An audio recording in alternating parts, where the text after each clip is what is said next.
ladangnya Tuhan, Roh Kudus yang beri kekuatan, yang mengajar dan menopang.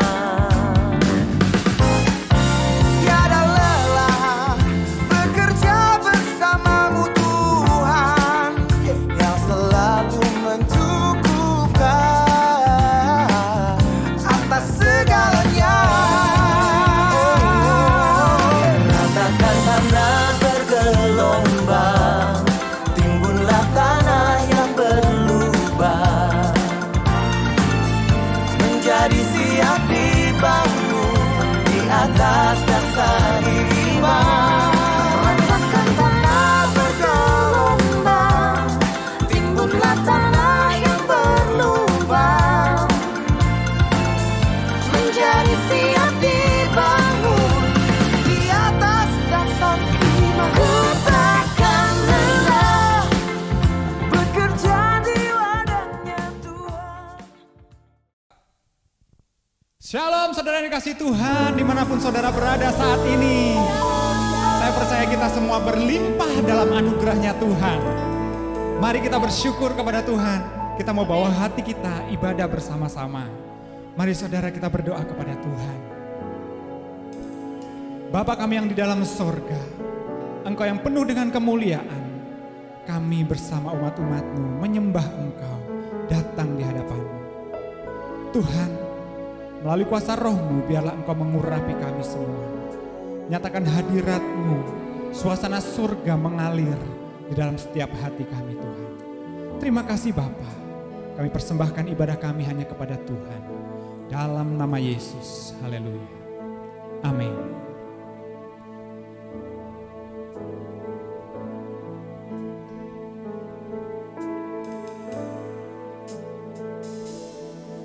Beri kemuliaan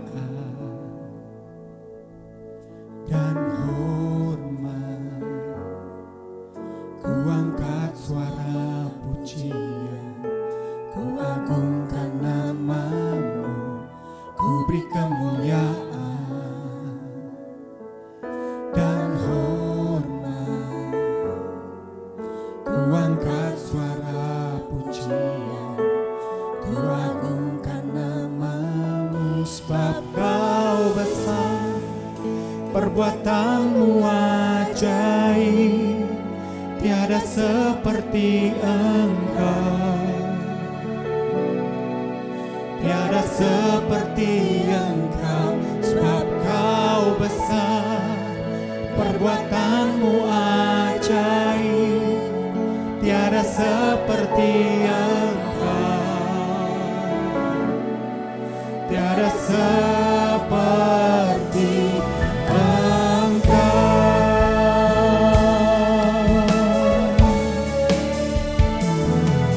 Beri kemuliaan dan hormat, ku angkat suara pujian, ku agungkan nama-Mu, ku beri kemuliaan dan hormat,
tiada seperti Engkau.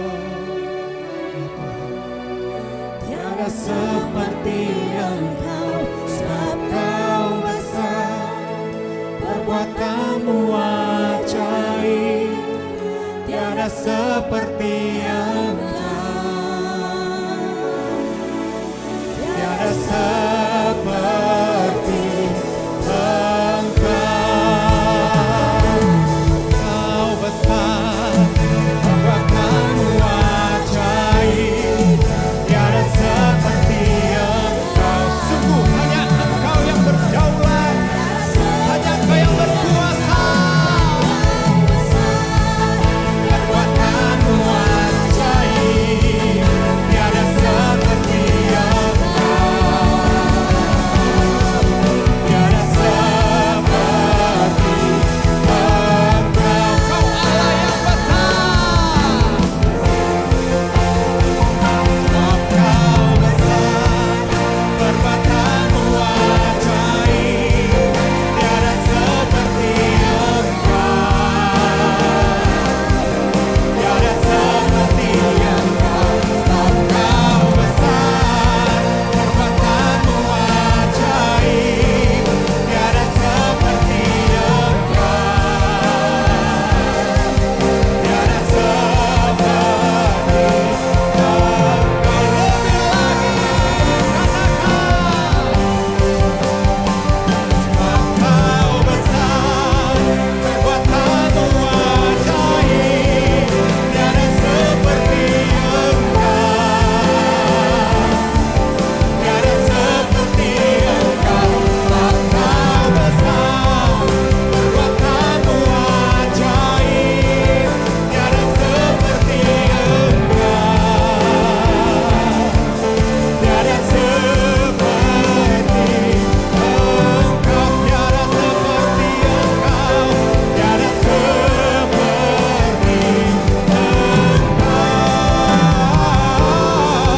tiada seperti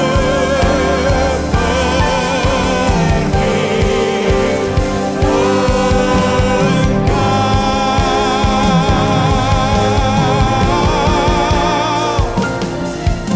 Haleluya.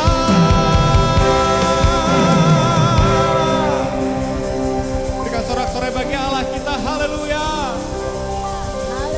Sungguh hanya Engkau Tuhan yang berkuasa dan maha kuasa.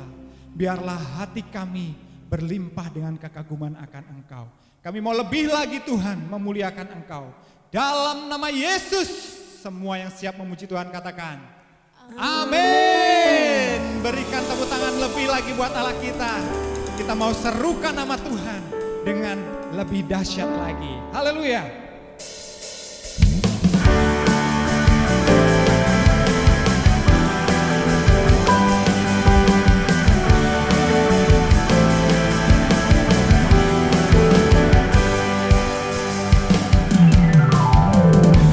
Tuhanku maha besar, Tuhanku maha kuasa, Raja segala raja.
Tuhan Raja, segala kuasa tunduk dalam namanya.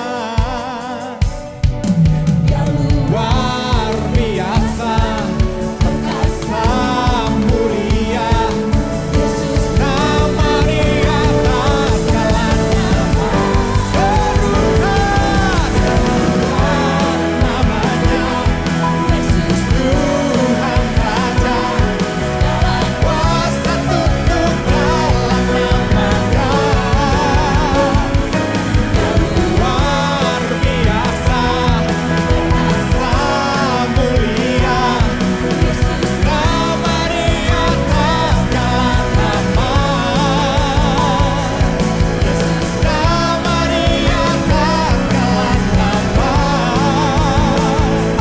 Yesus nama Dia atas segala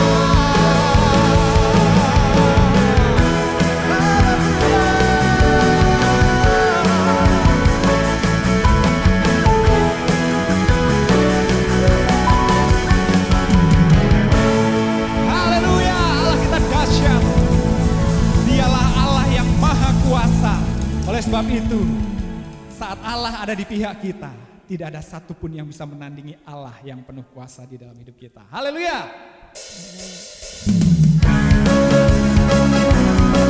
Kami percaya dengan iman yang teguh bahwa Engkau Allah kami yang hidup di dalam kami, Tuhan.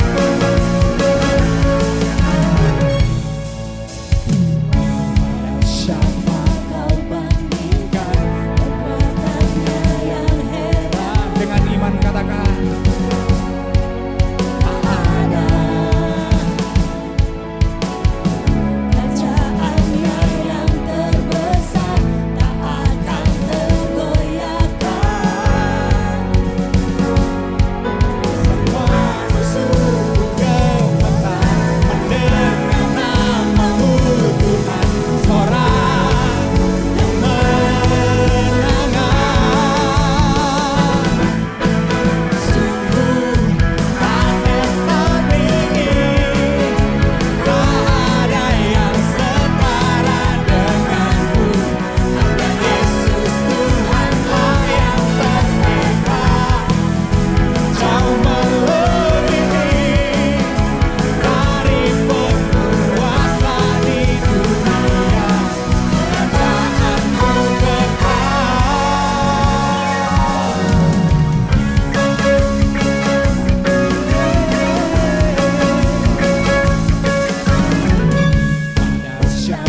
Biarlah Allah selalu bertahta dalam hidup kita. Amin saudara. Mari kita lebih lagi, kita akan mau masuk dalam hadirat Tuhan, dalam ruang maha kudusnya Tuhan, supaya kita selalu terkoneksi.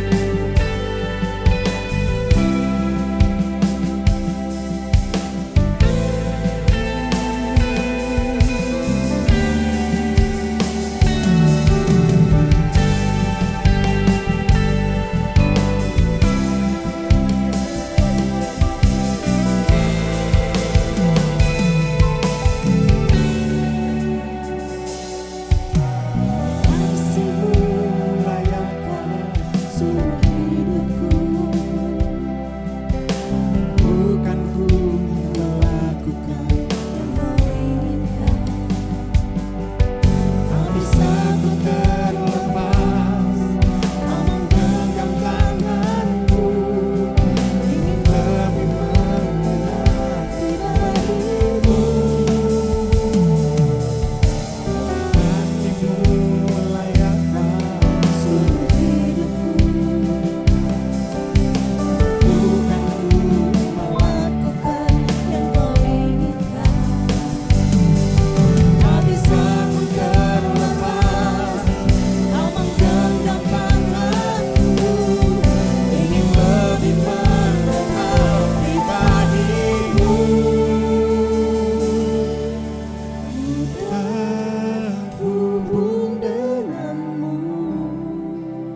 percaya Tuhan bahwa Engkau adalah firman yang hidup. Saat firman-Mu bertahta berdaulat atas kami, maka perjalanan hidup kami pasti di dalam kemenangan. Oleh sebab itu Tuhan, berfirmanlah bagi kami semua. Kami siap untuk mendengarkan firman-Mu Tuhan.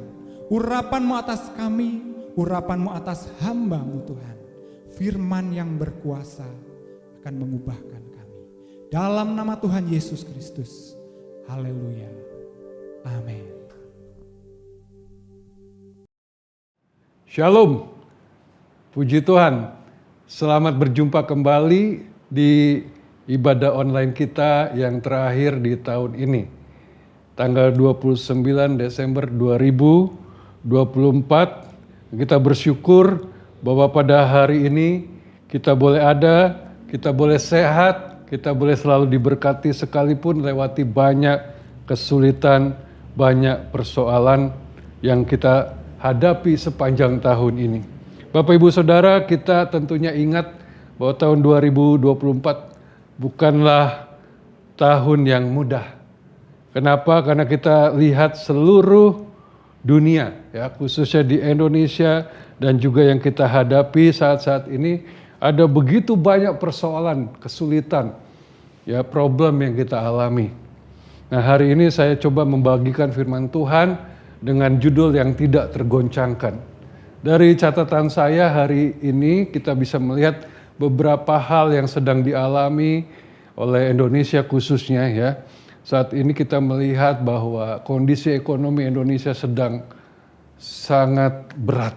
Bapak Ibu Saudara, daya beli masyarakat sudah sedemikian sangat terpuruk hari-hari ini, sehingga banyak pelaku bisnis, ya, perdagangan yang sedang berusaha, mereka berkata bahwa daya beli sangat menurun jauh dibanding tahun-tahun sebelumnya. Ya, tentunya kita pun yang bergerak di bidang usaha akan merasakan hal yang sama, Saudara. Dan kalau kita lihat juga di Indonesia ini korupsi semakin marak dan semakin sulit untuk diberantas. Indeks korupsi secara nasional dan internasional selalu meningkat, ya. Ini sungguh membuat kita cukup prihatin, ya, karena di saat-saat seperti ini bangsa yang sedang berat menghadapi ujian harus dirongrong juga, ya, oleh banyak orang yang tidak bertanggung jawab. Dan kalau kita cermati hari-hari ini begitu banyak orang yang dipecat, di PHK karena mereka berusaha efisiensi. Di saat-saat ini banyak pabrik yang sudah mulai mem-PHK sebagian besar dari karyawannya. Terlebih lagi ada usaha-usaha untuk menggunakan robot-robot, ya, sebagai pengganti tenaga kerja. Ini semakin berat. Kalau kita lihat juga ada begitu banyak lulusan-lulusan sekolah yang keluaran dari kuliah maupun dari bangku SMA, mereka berusaha mencari kerja. Untuk hanya beberapa lowongan saja mereka bisa ribuan orang ngantri, Saudara. Ya, ini sangat miris. Jadi saya bisa pastikan tahun-tahun ke depan itu akan banyak sekali lulusan-lulusan sekolah, baik itu dari universitas maupun bangku sekolah SMA, akan semakin sulit mencari pekerjaan. Akibatnya banyak sekali, ya, jutaan pengangguran. Nah, kalau mereka nganggur sementara kebutuhan mereka harus dipenuhi, itu bisa ada banyak gejala-gejala yang menimbulkan keresahan karena mereka mungkin akan berusaha mencari uang dengan jalan yang tidak baik, ya, kriminal, pencurian, perampokan, pembegalan dan sebagainya. Ini patut menjadi sebuah, ya, beban buat kita untuk kita berdoa, ya, untuk kita juga memberikan jalan keluar buat masalah-masalah seperti ini yang sedang dihadapi oleh bangsa kita. Juga kalau Bapak Ibu lihat saat-saat ini banyak sekali angka bunuh diri. Ini menarik, ya, fenomenanya aneh. Kenapa? Karena banyak sekali sekarang keluarga yang bunuh diri karena alasan ekonomi. Ya, khususnya kalau saya cermati di sini ada banyak keluarga nggak cuma satu daerah, saudara. Ini yang saya dapat aja ada 3 daerah ya, di Ciputat, di Kediri, di Tangsel. Ya, mereka sekeluarga bunuh diri karena terlilit hutang pinjol. Ya kembali ini karena masalah mereka tidak punya uang untuk mencukupi kebutuhan, akhirnya mereka mencari jalan pintas. Dan ketika mereka cari jalan pintas, mereka dapat jalan keluar berupa pinjaman online. Dan ketika mereka pinjam, Bapak Ibu Saudara, mereka ditagih dan tidak bisa bayar, mereka diintimidasi, diancam, karena ketakutan mereka kehabisan cara, akhirnya mereka menyerah dan bunuh diri. Inilah fakta-fakta yang ada.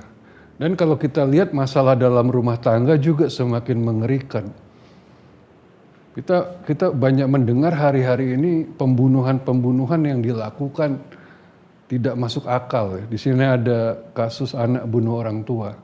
Ya, beberapa tempat terjadi anak bunuh orang tua karena tekanan mental, dan juga ada di sini yang judulnya sangat-sangat mengerikan, suami membunuh istri di depan 2 anak balita di Bekasi. Kalau kita cermati ini tahun 2024 memang sangat berat, saudara.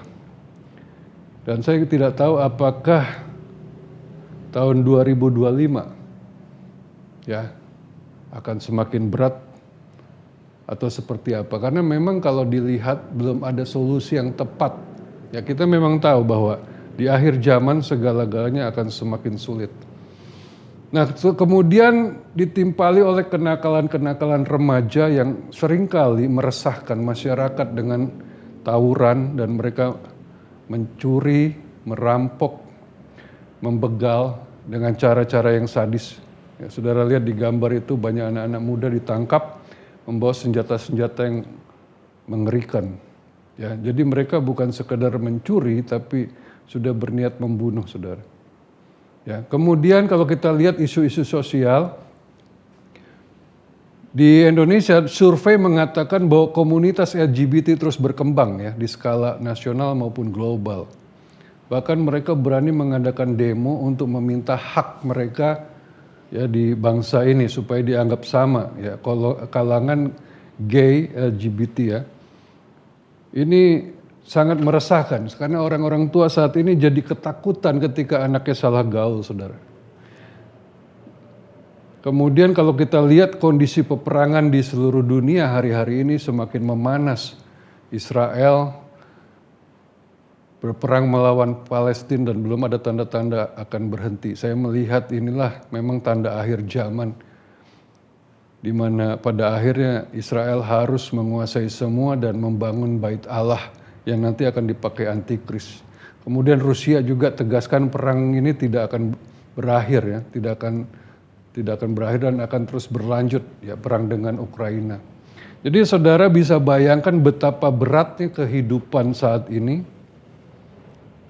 Dan tahun ke depan saya melihat tidak akan lebih baik. Jadi kita harus menyiapkan diri di tengah kondisi ini. Ini bukan kondisi di mana kita,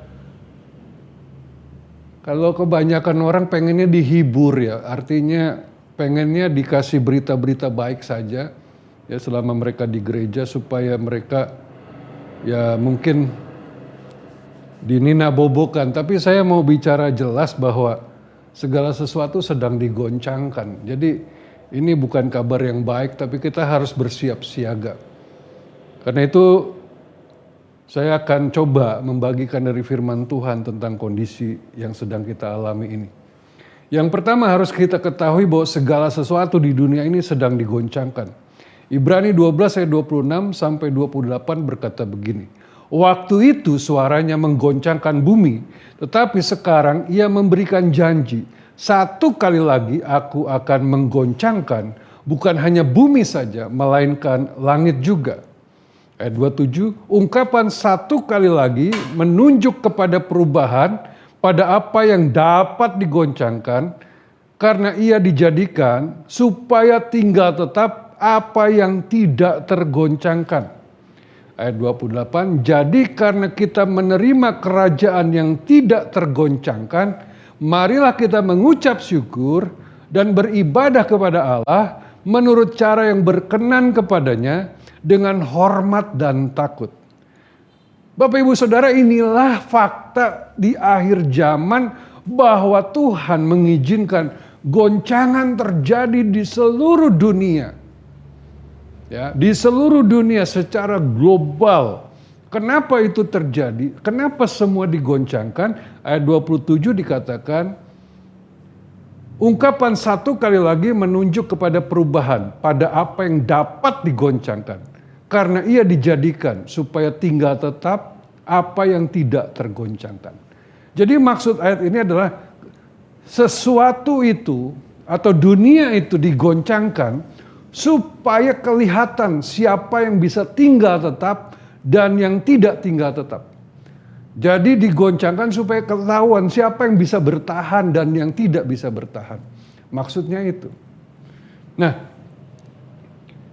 dikatakan dalam ayat 28, seluruh dunia ini memang digoncangkan, tapi ada satu yang tidak tergoncang, yaitu kerajaan Allah, Bapak Ibu. Dikatakan dalam ayat 28, jadi karena kita menerima kerajaan yang tidak tergoncangkan. Nah, itu jelas sekali. Marilah kita mengucap syukur dan beribadah kepada Allah menurut cara yang berkenan kepadanya dengan hormat dan takut. Bapak Ibu Saudara, saya berapa kali melihat ada satu mainan kalau Natal itu ya, saudara bisa lihat di layar, ada mainan bulat seperti ini ya. Itu isinya seperti ada rumah begitu ya, ada pohon-pohon Natal. Kemudian di bawahnya itu salju-salju ya, saudara bisa lihat di gambar. Nah itu kalau dia tidak digoncangkan semua baik, tenang ya. Saudara bisa lihat gambarnya itu, kalau tidak digoncangkan seperti itu, begitu teduh, tenang ya, bagus sekali. Tapi ketika digoncang, itu semua yang tidak menempel pada dasar, pada fondasi, di situ seperti salju bentuknya, butiran-butiran putih. Ketika digoncang-goncang, maka butiran-butiran itu akan tergoncang dan memenuhi seluruh bagian dari bola gelas tadi. Tapi setelah didiamkan beberapa saat, butiran-butiran seperti salju itu akan turun dan terlihat rumah itu tetap dalam kondisi yang baik. Nah, jadi ketika digoncang, yang bertahan adalah yang menempel pada dasar yang kuat. Jadi di dunia ini, Bapak Ibu Saudara, kita akan melihat akan begitu banyak terjadi goncangan-goncangan. Dan semua yang tidak menempel pada fondasi yang kuat akan bergoyang, akan bergoncang, bahkan akan tercabut dan hancur berkeping-keping mungkin. Jadi Bapak Ibu Saudara, bukannya kita saat ini berharap atau berdoa tidak terjadi goncangan. Kita tidak bisa berdoa seperti itu di akhir zaman. Tuhan jangan ada goncangan di dunia ini. Nggak mungkin.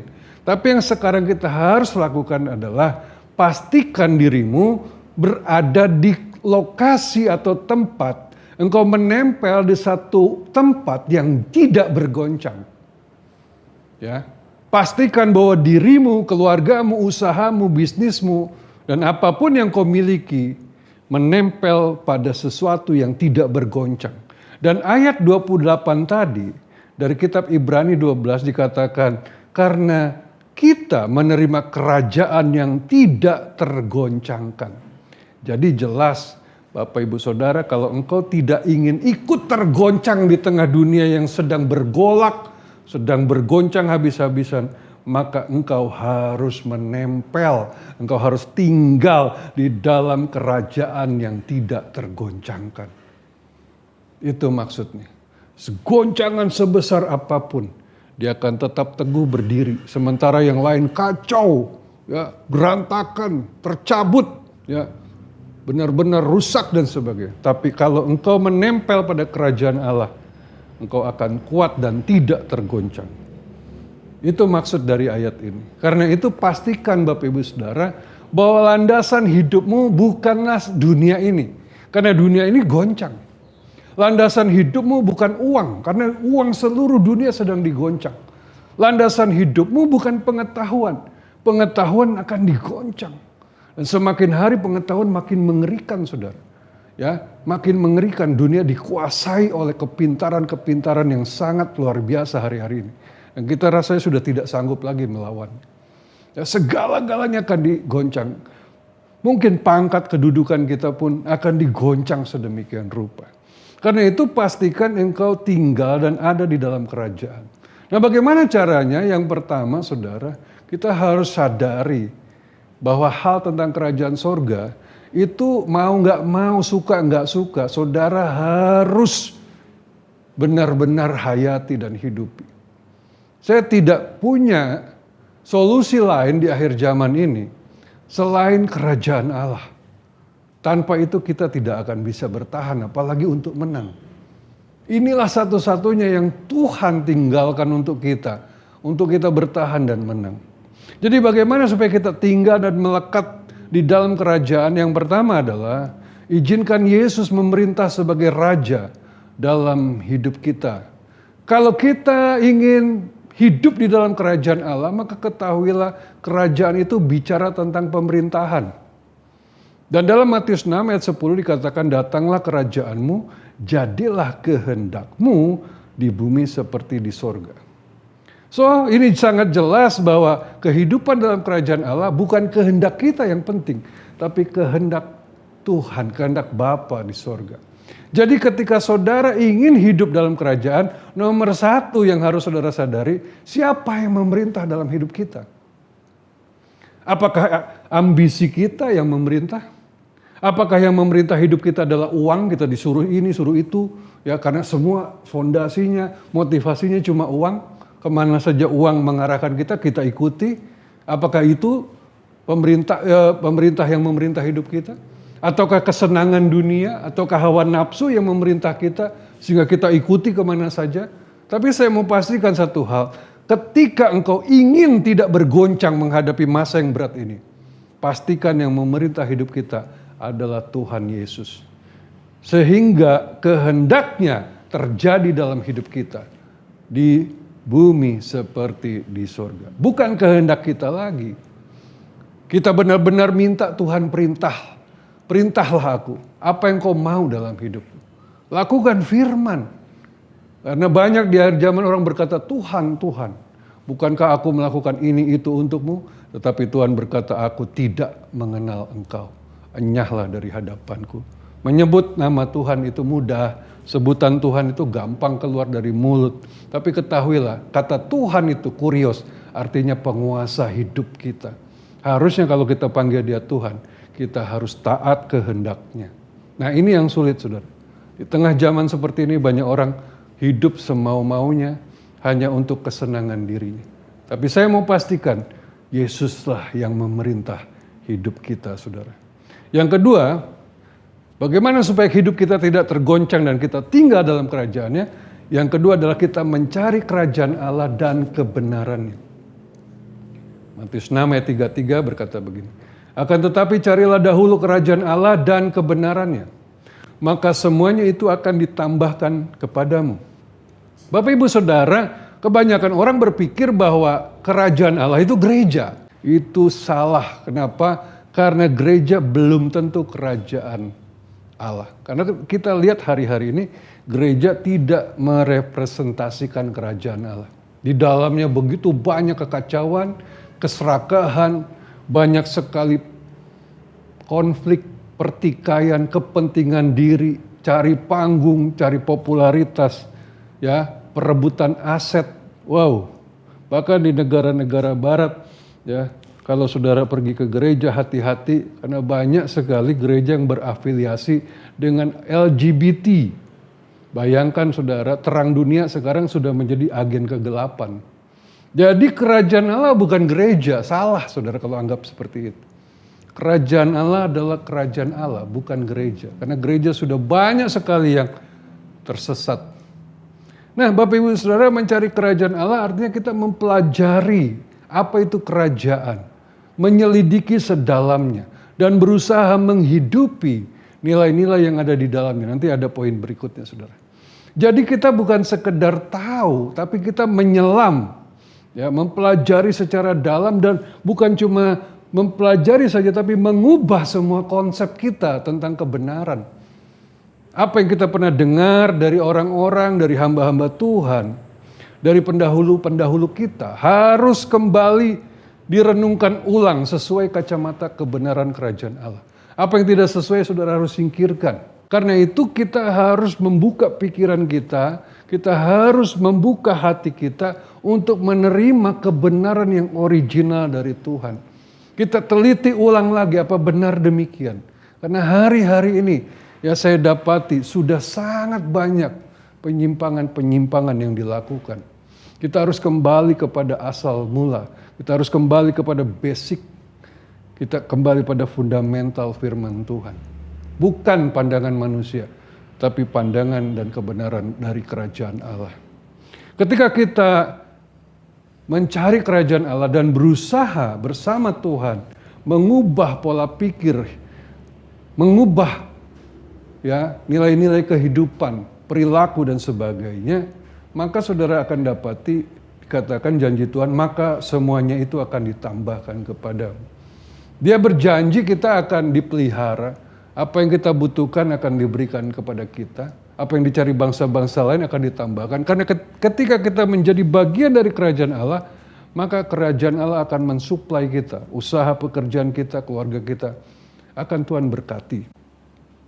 Dan akan Tuhan buat tidak bergoncang di tengah zaman yang berat ini. Dan ayat 34 efeknya adalah sebab itu, janganlah kamu khawatir akan hari besok, karena hari besok mempunyai kesusahannya sendiri. Kesusahan sehari cukuplah untuk sehari. Jika kita hidup dalam kerajaan Allah, maka kita tidak khawatir lagi. Karena kita percaya Sang Raja, pemerintah, mengayomi kita, menjadi pelindung, pemelihara dan pembela kita, saudara. Nah yang ketiga saudara, kita harus menghidupi nilai-nilai kebenaran kerajaan Allah. Ada banyak orang ke gereja berpuluh tahun, ya, mungkin sepanjang hidupnya dia sudah menjadi orang Kristen dan dia bergereja, tetapi nilai-nilai kehidupannya, ya, hal-hal yang dia lakukan ini sama aja dengan orang dunia. Nah ini sangat menyedihkan saudara. Tuhan gak peduli berapa lama engkau pergi ke gereja. Tuhan gak peduli berapa lama engkau jadi Kristen. Yang Tuhan inginkan adalah kita menghidupi nilai-nilai kerajaan Allah agar hidup kita bisa memancarkan kebenaran dan terang. Lewat apa? Saudara bisa lihat ada banyak sekali ya kebenaran-kebenaran di dalam firman Tuhan. Kalau kita pelajari di kitab Perjanjian Baru, terlebih di dalam kitab Matius, bagaimana tentang Tuhan Yesus sebagai Raja, itu ada nilai-nilai kehidupan yang luar biasa. Saudara bisa pelajari. Saya tidak ada waktu untuk menjelaskan, tapi paling tidak ada beberapa poin penting di sini. Tuhan ingin bahwa perkataan dan perbuatan kita menunjukkan nilai-nilai kerajaan Allah. Karena itu berhati-hatilah dalam bertindak dan berbuat dan juga berkata-kata. Di akhir zaman orang gampang sekali yang ngomong sembarangan, yang menghujat dan sebagainya. Ya kemudian kita juga belajar untuk mengampuni orang yang bersalah. Hari-hari ini sulit mencari orang yang bisa mengampuni. Kita harus menjadi teladan. Juga mengasihi dan memberkati bahkan orang yang membenci kita. Dunia sudah kehilangan ya contoh, teladan, model. Bagaimana sih hidup benar itu? Bagaimana hidup mengasihi itu sudah hampir nggak ada. Kita yang jadi terang, agen kerajaan Allah harus memberi contoh untuk kita memberkati, mengasihi, bahkan orang yang berbuat jahat. Kerendahan hati, kita harus memunculkan itu dalam kehidupan kita sebagai anak-anak Tuhan. Kesucian hidup di tengah zaman yang begitu kotor. Ya. Kita harus tunjukkan tentang kesucian. Kemudian teladan keluarga Kristen. Keluarga Kristen harus berbeda dengan keluarga di dunia ini. Kita harus memberi contoh bagaimana keharmonisan, saling mengasihi, saling mengampuni, ya, saling menghormati, membangun keluarga kita dengan nilai kerajaan. Dunia sedang ingin melihat itu, saudara. Saudara dan saya harus menunjukkannya. Kemudian integritas dan kejujuran. Saat-saat ini, sulit sekali mencari orang jujur, orang berintegritas. Bahkan orang Kristen pun kalau kita lihat dengan jujur hari-hari ini, ya, banyak sekali yang tertangkap tangan korupsi besar-besaran. Ini sungguh memalukan, saudara. Lalu kemurnian dalam hidup, motivasi kita. Apa sih yang kita cari? Apa yang kita kejar? Apa tujuan yang kita lakukan? dalam apa yang kita kerjakan. Saat-saat ini sulit mencari kemurnian. Selalu motivasinya adalah egois, kepentingan diri sendiri, keserakahan. Kita harus tunjukkan bahwa kita hidup dalam kerajaan, memiliki cara yang berbeda. Jadi saudara lihat betapa besarnya harapan Tuhan bahwa kita diperintah oleh Tuhan dalam kehidupan. Kita juga mengejar kerajaan Allah itu dan kita menghidupi nilai-nilainya. Tuhan sangat ingin bahwa kita sebagai anak Tuhan menjadi agen-agen kerajaan Allah. Sehingga dunia tahu bahwa Yesus Kristus adalah Raja. Dan yang terakhir saudara, ini sangat penting buat kita kerjakan selama kita ada di dunia, yaitu memberitakan kerajaan Allah. Kenapa harus kerajaan Allah? Karena yang sedang bekerja adalah kerajaan iblis dengan segala kuasa, dengan cara-cara yang luar biasa. Kita harus bawa satu kekuatan yang bisa mengatasi itu, yaitu kerajaan Allah. Sinode, gereja lokal, organisasi agama apapun tidak akan bisa mengalahkan iblis. Hanya kerajaan Allah di mana Yesus memerintah dan kita menjadi umat yang taat, takut akan Dia dan melakukan kehendak-Nya akan sanggup mengatasi serangan kuasa iblis ini. Dalam Kisah Rasul 1 ayat 3 dikatakan, kepada mereka Ia atau Yesus menunjukkan dirinya setelah penderitaannya selesai dan dengan banyak tanda Ia membuktikan bahwa Ia hidup.